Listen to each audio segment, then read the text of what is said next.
If you come at them with outrage and bullying and attacking, you're just going to make them go away and keep doing whatever it is they are doing that you don't like.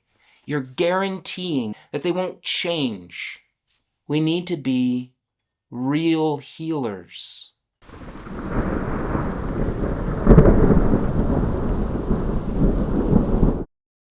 What would happen if your friend was in a car accident, okay, and they got injured, and an ambulance came, and when the first responders, the medics, get out of the ambulance and they go up to your friend's crumpled car, and they see your friend is hurt, and they see some blood, what if instead of helping your friend, the medics went over to the drunk driver in the other car and started yelling and raging at him for what he had done wrong? What if you went to a therapist and instead of them asking, how are you doing? What's going on in your life? How can I help you? They start telling you all about what's going wrong in their life. You'd feel pretty annoyed, right? And you wouldn't be getting your money's worth out of them, right? We're all being taught a false and damaging method of talking to other people about issues that are really important to us. We're being trained, society is being trained, at least in America, to become outraged and to attack and bully someone who disagrees with us, who sees things differently than us, probably someone who is getting different information than we are. They're hearing different stories about what's happening than we are. You know, for all we know, they're a wonderful person who is just hearing a totally different story and has a different viewpoint. But instead of talking to them, trying to find out where the common ground is, trying to understand their beliefs, and then sharing where you think those beliefs might be incorrect, where they don't actually match reality, instead of having a productive conversation with that person that could leave both of you more informed, we're being trained to attack that person. We're being trained to assume negative intent in them, i.e., to assume that they're bad, or we assume that they're crazy, or we assume that they're stupid. Those are the three primaries, the three main ad hominem logical fallacy arguments that we are being taught to respond to people with. You're bad, you're stupid, or you're crazy, or maybe all three. And we attack them for it, right? This just happened to me. I posted something on Facebook, someone disagreed with it, and they tried to clobber me. They tried to bully me and yell at me and pressure me. And I kept responding in a measured, polite, calm way. I even complimented them several times, trying to, wave the white flag, going, hey, let's talk to each other like human beings. Let's treat each other with respect and love. I said to him, if I'm getting something factually incorrect, I want to know about it. And I bet you know things that I don't know. I bet you have corrections for me that I need to hear. And the reverse might also be true. Maybe I know some stuff you haven't heard yet. And I said, you have to kind of choose whether you want to yell at me or whether you want to exchange information and connect with me. Maybe we could heal a little part of America together, just me and you. We're a part of America. Maybe we could come together in love and respect and come out of the exchange a little wiser, a little more informed, a little more connected, a little more optimistic. But this man refused to stop attacking me. And the biggest irony there is that he considered himself an ally to a marginalized group in America. And I told him that I was an ally too. But he didn't believe me because I didn't see things exactly like him. And he wouldn't stop attacking me. So here's a main point I want to share with you guys. If you're an ally to a marginalized group, you don't have the luxury of yelling at people that need to be reached by you. Yelling at them it's a luxury. You know, if your friend is hurt in that car and the medics, instead of helping him, are only thinking about yelling at this person who hit them, and they're leaving your friend to bleed in their crumpled up car, that's not an ally. If you truly care about other people and you want to help them, you have to put your emotional reactivity somewhere else than throwing it at everybody you disagree with and outraging at them. That does nothing for the people you're trying to help. It does nothing to help them. And, you know, the crazy thing is, I'm kind of a hothead. I don't have a big filter.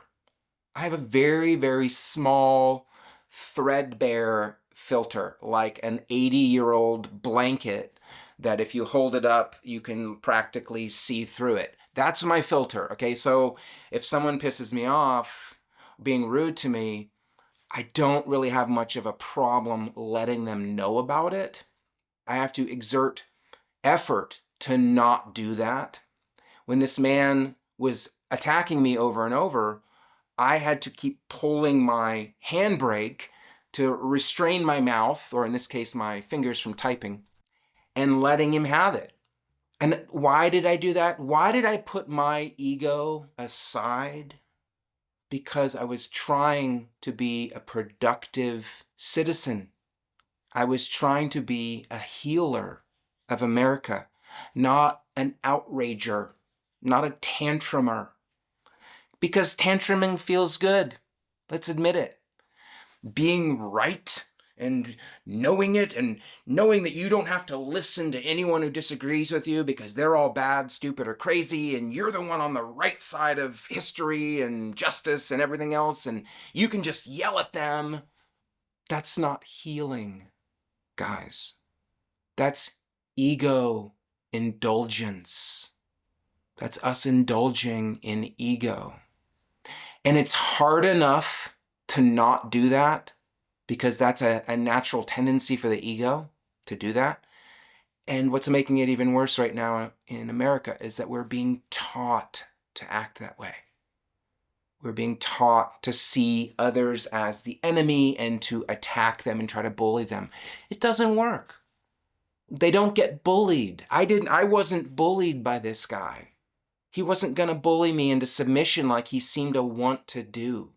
Guys, after my dating history, after all the things that I've learned to endure, after all I've gone through, no, he wasn't intimidating to me at all. It was just eventually boring.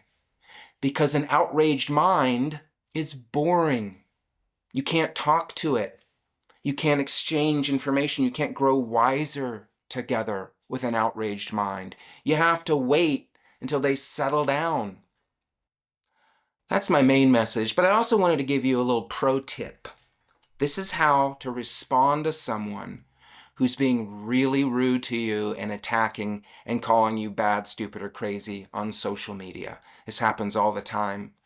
We get attacked nowadays for having a difference of opinion.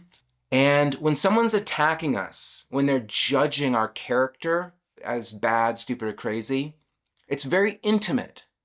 To judge someone like that, to give them a mental health diagnosis or a morality diagnosis or an IQ test diagnosis, when we throw those judgments at them, there's a quality of intimacy to that, right? It's very intimate to do that to someone.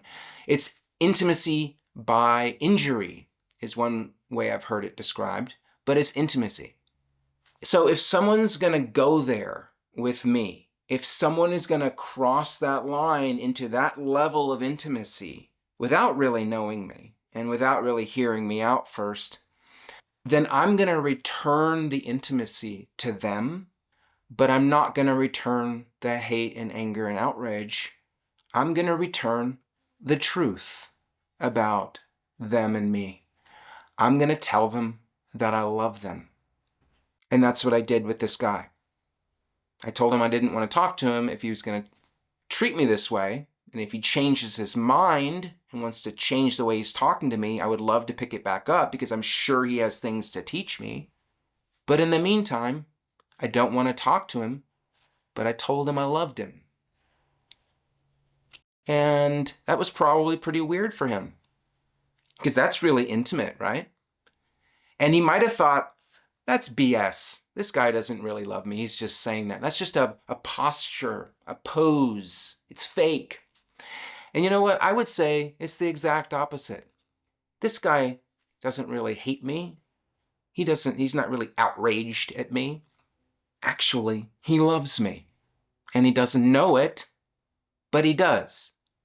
So the reality is that when we're yelling at people and outraged at them and blah, blah, blah, that's more likely to be fake than if we say, I love you.